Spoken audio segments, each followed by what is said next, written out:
Bapak Ibu, terima kasih ya. Kita lanjutkan diskusinya. Jadi sedikit mengulang tentang PPK, CP, dan Wawanti. Wawanti itu disclaimer ya, di share screen. Nah, kemarin kita sudah selama 3 hari diskusi tentang PPK, CP, dan Wawanti.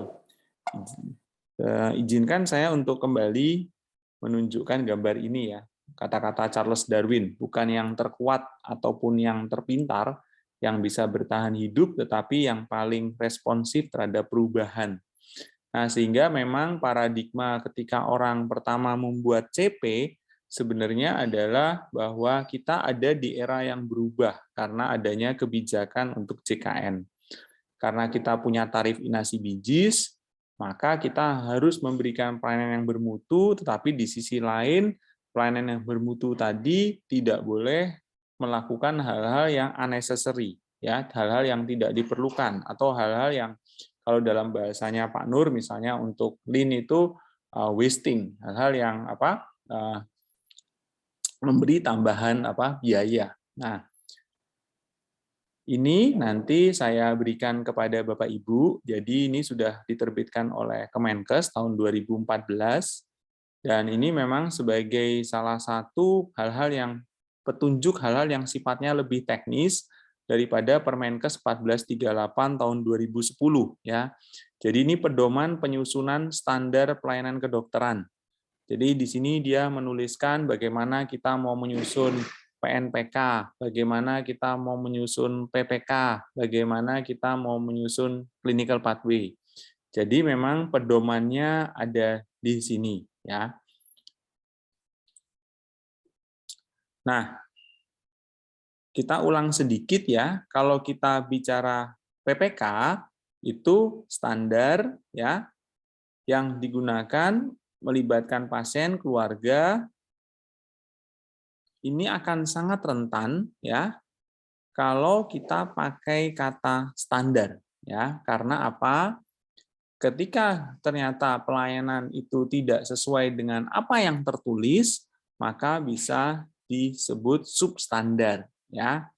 Sehingga walaupun dulu kita mengenalnya sebagai SPM atau standar pelayanan medik, maka sekarang istilah yang digunakan itu mengacu persis pada bahasa aslinya, yaitu Clinical Practice Guideline atau panduan praktek klinik. Nah, ini catatan yang penting ya. Yang pertama adalah tadi ya, hindarkan penggunaan kata standar. PPK itu bersifat hospital spesifik. Ya, PNPK pasti dibuat di level nasional ya, di mana segala sesuatunya dalam tanda kutip itu ideal. Tetapi tidak semua Fasiankes itu bisa berlaku PNPK-nya. Sehingga di tingkat Fasiankes kita menggunakan PPK. Sehingga PPK itu adalah hospital spesifik. Akan sangat tergantung dari sumber daya yang ada di tempat Bapak Ibu. Nah, beberapa catatan penting ya. PPK merupakan panduan yang harus diterapkan sesuai dengan keadaan pasien. Itu catatan yang pertama. Oleh karenanya, PPK itu bersifat rekomendasi atau advis. Samalah seperti Google Map itu. Anda dianjurkan lewat sini gitu. Tetapi Anda tahu nih kalau saya lewat sini nanti akan lebih tidak baik. Anda bisa mengambil jalan lain selama pengambilan jalan lain tadi itu bisa dipertanggungjawabkan ya. Apa yang tertulis dalam PPK tidak serta-merta harus diterapkan pada semua pasien tanpa terkecuali. Nah, ini yang juga penting ya, bahwa yang tertulis di PPK tadi bukanlah sesuatu yang sifatnya mandatori atau merupakan keharusan. Nah, ada beberapa catatan penting nanti yang ada di buku tadi, yang buku kuning yang akan saya pastekan di ruang Zoom Bapak Ibu ini. PPK itu dibuat untuk every patient. Pasien dengan demam tifoid ada yang masih dapat bekerja, ada juga yang mungkin sangat lemah kondisinya. Pasien stroke ada yang hanya pelo, ada yang sampai koma. Nah, PPK tadi dibuat bukan untuk kedua hal yang ekstrim tadi. tapi untuk pasien rata-rata, ya, pasien average, ya, sebagian besar pasien dengan diagnosis tadilah yang akan masuk ke dalam PPK-nya. Akan ada kondisi-kondisi ekstrim di mana PPK tadi tidak serta-merta bisa kita jalankan. Jadi harus ada kata-kata bahwa PPK ini dibuat untuk average patient. Kata-kata yang kedua, PPK dibuat untuk penyakit atau kondisi kesehatan tunggal, ya. Jadi tidak ada komorbid. Sementara banyak sekali, ya, banyak sekali kondisi-kondisi real di pelayanan kita di mana pasien tadi pasti juga punya komorbid, pasien tadi punya alergi obat, pasien tadi punya catatan-catatan kondisi khusus, ya.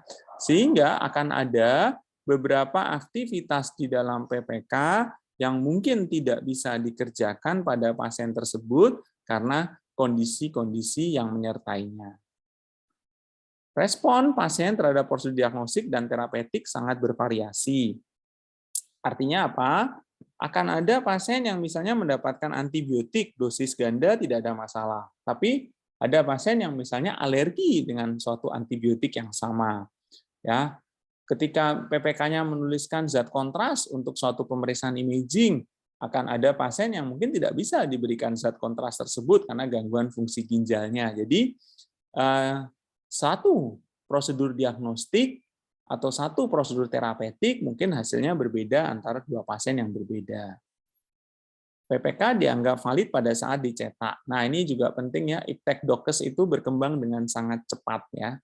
Sesuatu yang kita yakini benar hari ini bisa saja terbukti salah beberapa waktu ke depan. Demikian pula sebaliknya. Ambil contohlah waktu COVID-19. Orang selalu menganggap hidroksikloroquine adalah obat yang menjanjikan, tapi ternyata terbukti risiko gangguan irama jantungnya lebih tinggi. Lalu orang heboh lagi tentang ivermectin, tapi ternyata terbukti bahwa manfaatnya tidak sebagaimana yang diharapkan. Nah, dengan demikian, apa yang tertulis itu dianggap valid pada saat PPK-nya dicetak, ya. Artinya, kalau ada penemuan-penemuan ilmu baru, maka harus segera diperbaharui juga atau direvisi PPK-nya. Praktek ilmu kedokteran mengakomodasi apa yang dikehendaki oleh pihak keluarga dan pasien. Nah, ini sesuai dengan tuntunan di dalam evidence-based practice. Ya, sehingga bisa saja pengambilan keputusan itu tidak serta-merta sesuai dengan PPK-nya ketika kita berdiskusi dengan keluarga dan juga dengan pasiennya. Bapak Ibu, para senior dan para sejawat yang saya hormati, orang yang paling berwenang untuk menilai secara komprehensif keadaan pasien adalah dokter yang bertugas merawat. Dialah yang akhirnya memutuskan memberikan atau tidak memberikan suatu obat atau prosedur tertentu yang tertulis dalam PPK. Jadi, kalau dianggap bahwa risikonya lebih tinggi, mungkin tidak diberikan. Ya. Tetapi, selama pelanggaran dalam tanda kutip PPK tadi itu tertulis dan dapat dituliskan alasannya, maka itu dia bisa dipertanggungjawabkan. Nah, sehingga kalau bicara dari perspektif hukum kesehatan, hasil yang buruk atau tidak sesuai harapan pasien tidak serta-merta merupakan tindakan malpraktik. Tindakan itu tidak boleh dilihat dari hasil, ya, tetapi dilihat dari daya upaya. Daya upaya. Nah, ini yang kita sebut dengan ukuran standarnya adalah etika profesi, lalu standar operasional prosedur, yang setelah Permenkes 1438, istilah teknis untuk standar operasional prosedur tadi diganti menjadi PPK, kalau di level Fasyankes. Unsur yang harus dipenuhi adanya kewajiban, 4D tadi, duty. Adanya pelanggaran daripada duty, dereliction of the duty. Ya, harusnya diberi A, tidak diberi A. Nah, ada damage, ya, jelas ada damage, bisa dibuktikan ada damage. Dan kerugian atau damage tadi terjadi karena adanya hubungan yang sifatnya kausatif dengan pelanggaran daripada jutinya tadi. Nah, itu PPK. Bagaimana dengan CP? CP seperti kemarin ya, paling layak dibuat untuk penyakit atau kondisi yang memerlukan pendekatan multidisiplin dan perjalanan klinisnya dapat diprediksi. Predictable. Artinya apa? Tidak semua harus dibuat CP-nya. Nah, itu. Kalau perjalanan penyakitnya ini unpredictable, penyakit yang fluktuasinya itu bisa sangat banyak, nah termasuk adanya komorbid yang banyak ya tidak. Bila dalam perjalanan klinisnya ditemukan hal-hal yang menyimpang, ini harus dicatat sebagai varian. Nah, pada umumnya hanya 30% pasien yang dirawat dengan CP, lebihnya dirawat dengan prosedur biasa atau usual care. Ya, hanya efektif dan efisien bila dilaksanakan untuk penyakit atau kondisi yang perjalanannya predictable, ya, dan kalau bisa dia multidisiplin. Nah, ini beberapa catatan ya. Apakah CP perlu dibuat untuk semua penyakit? Jawabannya tidak. Ya. CP hanya untuk perjalanan penyakit yang klinisnya predictable dan penanganannya multidisiplin.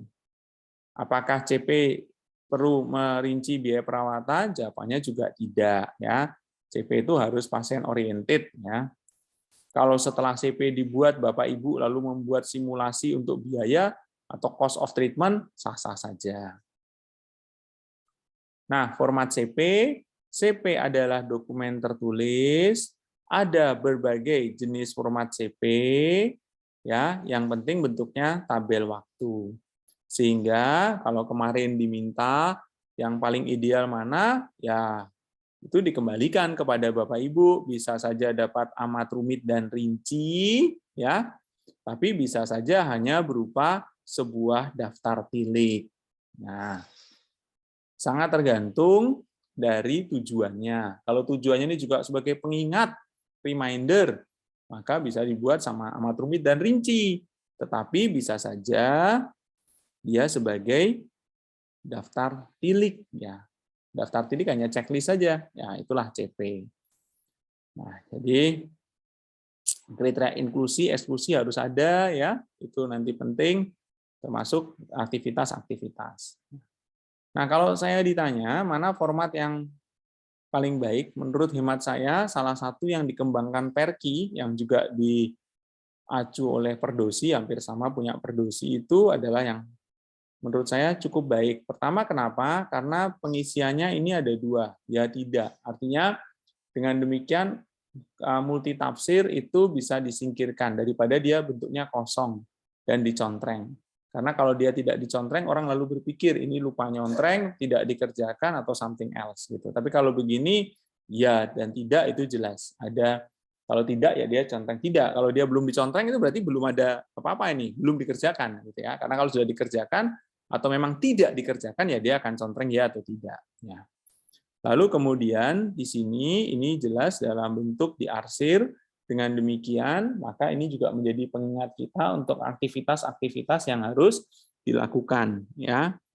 Jadi ada batasan-batasan yang harus dikerjakan di sana. Tapi kembali lagi formatnya itu sangat tergantung dan sangat user friendly. Nah, kemarin ada banyak pertanyaan tentang Wawanti. Wawanti itu penyangkalan ya. Ya, ini diperlukan untuk menghilangkan kesalahpahaman atau salah persepsi tentang arti kata standar. Ya, yang bagi sebagian orang dimaknai sesuatu yang harus dilakukan tanpa perkecualian. Menjaga otonomi dokter bahwa keputusan klinik merupakan wewenangnya sebagai pihak yang dipercaya pasien untuk